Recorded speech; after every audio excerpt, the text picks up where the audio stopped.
नमस्कार, आप देख रहे हैं प्रतिपक्ष संवाद। मैं हूं आपके साथ विनोद जोशी। आखिर उत्तराखंड के लोग राज्य बनने के बाद भी आज अपने आप को ठगा हुआ महसूस क्यों कर रहे हैं? आखिर क्या उत्तराखंड के लोगों पर कोई संकट आने वाला है जिसे सरकार नहीं समझ पा रही? क्या आने वाले समय में उत्तराखंड के बहुसंख्यक लोगों पर अत्याचार होगा?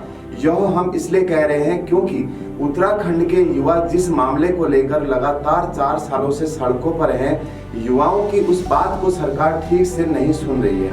क्योंकि उत्तराखंड में भू कानून का मुद्दा जन भावनाओं से इतना गहरा जुड़ गया है कि स्कूल जाने वाले युवा भी इस कानून की मांग करने लगे हैं।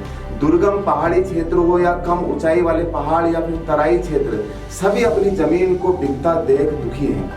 अब युवाओं को आने वाले समय में खतरा नजर आ रहा है। खतरा उन बाहरी लोगों से जो लगातार उत्तराखंड की जमीन को बड़ी मात्रा में खरीद रहे हैं। लेकिन सबसे बड़ी बात तो यह है कि अगर उत्तराखंड के लोग खुद ही अपनी जमीन को नहीं बेचेंगे तो उनकी जमीन को कोई कैसे खरीद सकता है?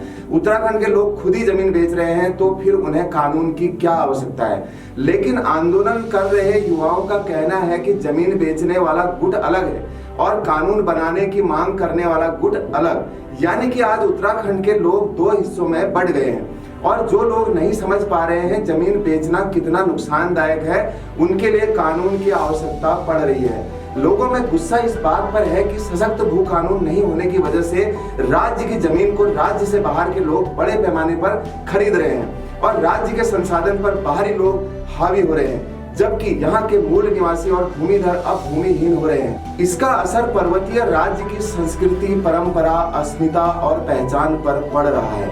अलग राज्य बनने के बाद इस हिमालयी राज्य की जन आकांक्षाओं की उम्मीदों को नए पंख नहीं मिल पाए, लेकिन आज पर्वतीय क्षेत्रों में पलायन रुकने का नाम नहीं ले रहा है और उस स्थान में बाहरी लोगों का जाकर बसना लगातार बढ़ रहा है।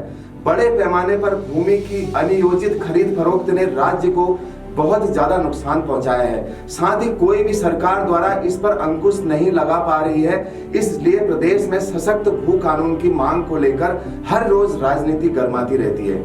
आंदोलन कर रहे युवाओं के अनुसार इसका एक दोष बीजेपी पर भी जाता है। 2017 में त्रिवेंद्र सिंह रावत सरकार ने जब भू कानून में संशोधन किया, उस समय सरकार का उद्देश्य पूंजी निवेश को आकर्षित करने, कृषि, बागवानी के साथ ही उद्योग, पर्यटन, ऊर्जा, शिक्षा व स्वास्थ्य समेत विभिन्न व्यवसायिक व औद्योगिक प्रयोजन के लिए भूमि खरीद का दायरा 12.5 एकड़ से बढ़कर 30 एकड़ तक किया गया। लेकिन इसका फायदा भूमाफियाओं ने खूब उठाया।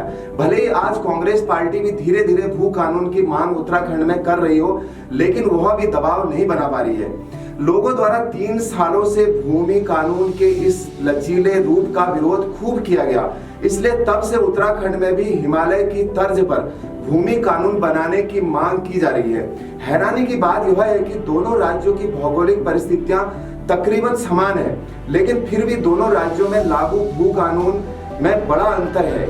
हिमाचल में कृषि भूमि खरीदने की अनुमति तब ही मिल सकती है जब खरीददार किसान ही हो और हिमाचल में लंबे समय से रह रहा हो।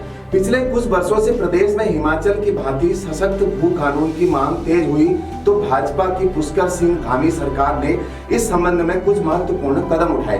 वर्ष 2022 के विधानसभा चुनाव से पहले मुख्यमंत्री पुष्कर सिंह धामी सरकार ने प्रदेश में वर्तमान भू कानून में संशोधन के दृष्टिगत पूर्व मुख्य सचिव सुभाष कुमार की अध्यक्षता में समिति का गठन किया था। सुभाष कुमार समिति ने 5 सितंबर 2022 को अपनी रिपोर्ट सौंपी थी। जम्मू कश्मीर से लेकर पूर्वोत्तर तक हिमालयी राज्यों ने अपनी जमीनें सुरक्षित की हैं। सिर्फ उत्तराखंड ही एकमात्र राज्य है जहां कोई भी आकर जमीन खरीद सकता है। इसी के साथ उत्तराखंड में 1950 के मूल निवास की समय सीमा को लागू करने की मांग की जा रही है। इसके मुताबिक देश का संविधान लागू होने के साथ वर्ष 1950 में जो व्यक्ति जिस राज्य का निवासी था वो उसी राज्य का मूल निवासी होगा। वर्ष 1961 में तत्कालीन राष्ट्रपति ने दोबारा नोटिफिकेशन के जरिए ये स्पष्ट किया था। इसी आधार पर उनके लिए आरक्षण और अन्य योजनाएं चलाई गई। पहाड़ के लोगों के हक और हितों की रक्षा के लिए ही अलग राज्य की मांग की गई थी।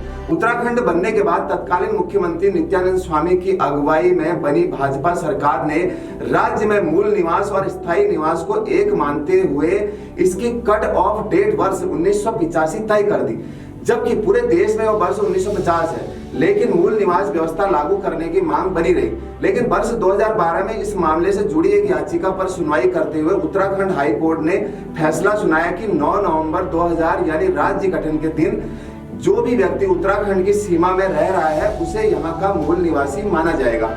फिर भी इस मामले में भी सरकार कोई ठोस कदम उठाते हुए नहीं दिख रही है, जिससे लगातार लोगों में गुस्सा बढ़ रहा है और अभी भी आंदोलन होते जा रहे हैं। अगर सरकार ने समय रहते इस पर कदम नहीं उठाया तो इसका नतीजा उपचुनाव सहित निकाय चुनाव और 2027 के विधानसभा चुनाव में भी पड़ सकता है। आप भू कानून और मूल निवास 1950 पर अपनी क्या राय रखते हैं, कमेंट बॉक्स में बताइए। आपका बहुत बहुत धन्यवाद। नमस्कार।